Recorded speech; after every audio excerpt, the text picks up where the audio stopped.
Jeroboam has the prophecy. He gonna inherit David's land after David dies. No, Solomon. I don't know where David been dead. Solomon fumbled the bag behind the P, and now he about to die.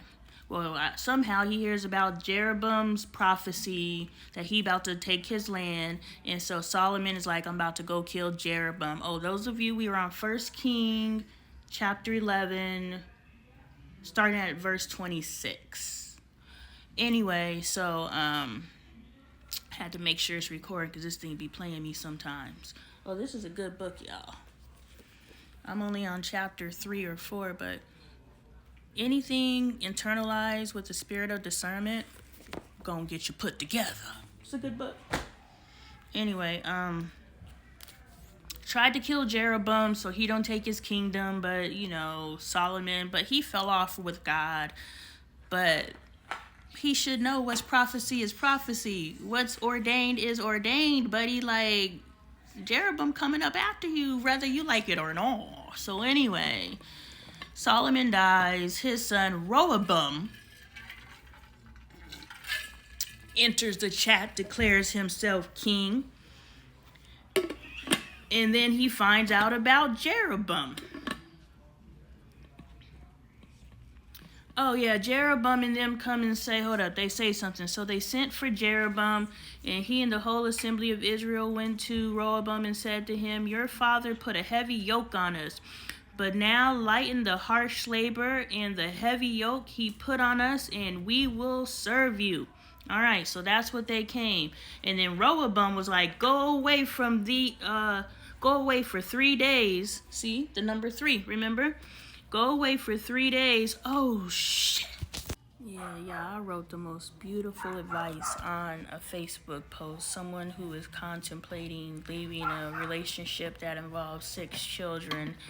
And I wrote the most beautiful post, and I forgot that I did it.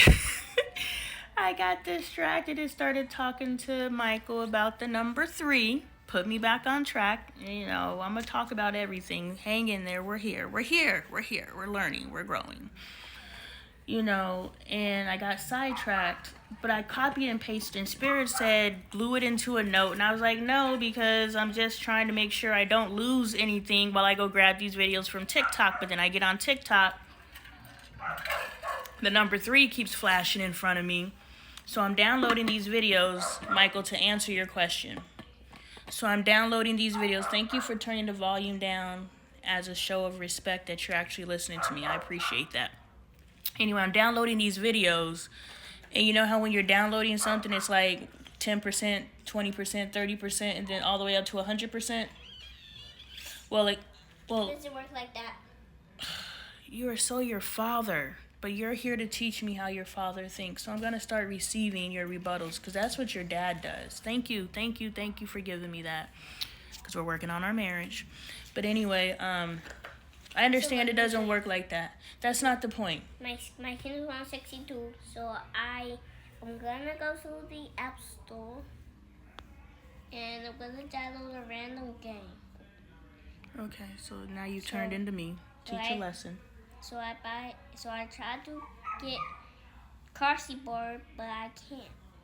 So I need to delete some. Okay, so as you fix your technical difficulties, I'm going to continue with, as I'm downloading these videos, because I need to find one video where I'm talking about, I'm staying for the kids.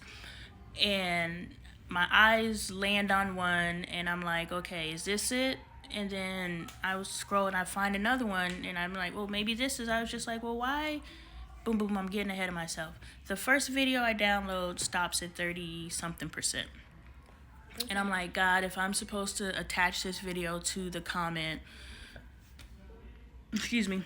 I'm done. If I'm supposed to attach this video to the comment, allow it to download the whole way. And so, it pauses at 30-something%, and then it goes on its way. And I was like, okay, so I go to another video, and I was like, well, this is a good video too, and it gives more context, And it gives her, because I also offered my coaching services. I was like, I do relationship, individual, and family. Like, we got to heal as a unit. Like, not just you as a unit, but we as a unit. And we can't do that unless the whole family is involved. Okay, so. Hold on. Let me finish this. This is important. And so, I find a better video that lets her know, so she can vet me.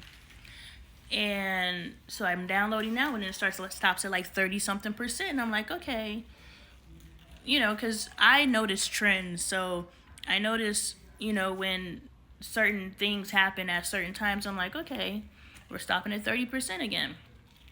And then I scroll another, and I find another video, and I was like, this is even a better video.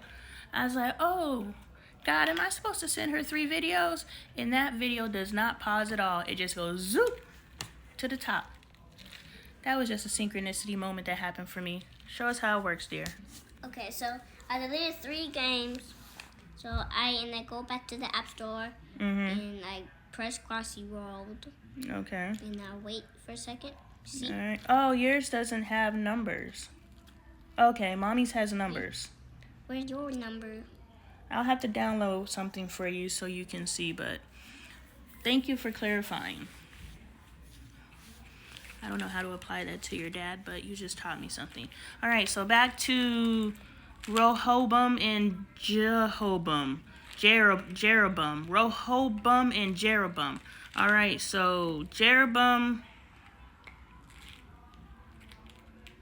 Rehoboam. Okay, they're like, the yoke is too heavy. So Rehoboam consults the elders. And then he goes to his friends. So even you as an adult, your kids will come to you. But it's whose voice is loudest in their ear. Who has their soul? You think you have a soul connection with your kid, but if your kid keeps listening to their friends, you do not. Their peers, and it may even be a specific peer. Who does your child listen to? That is who has control of your child. That is who actually took the time to listen and figure out your child, and hopefully the right person has control of your child. If your child ends up in some fuck shit, is because you left their soul vulnerable and something came and exploited that, because it's easy to figure someone out if you pay attention.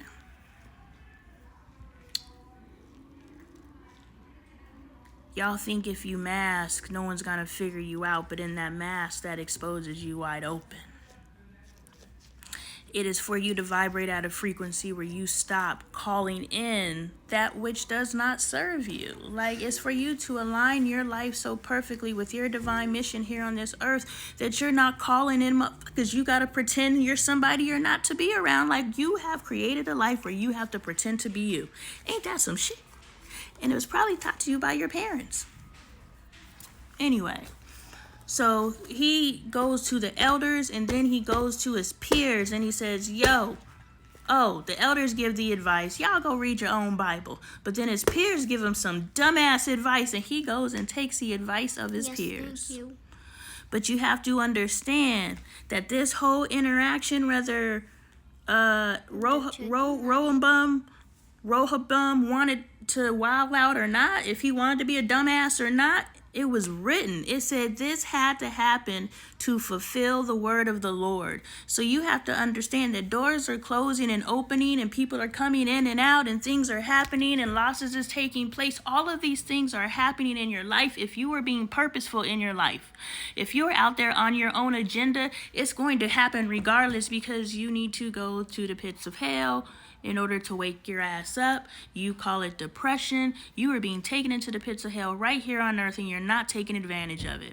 But if you feel yourself out of your elemental space, God's trying to tell you something. Why are you talking at the same time as me? Just watching Chicken Nuggets. I want you to stop talking at the same time as me.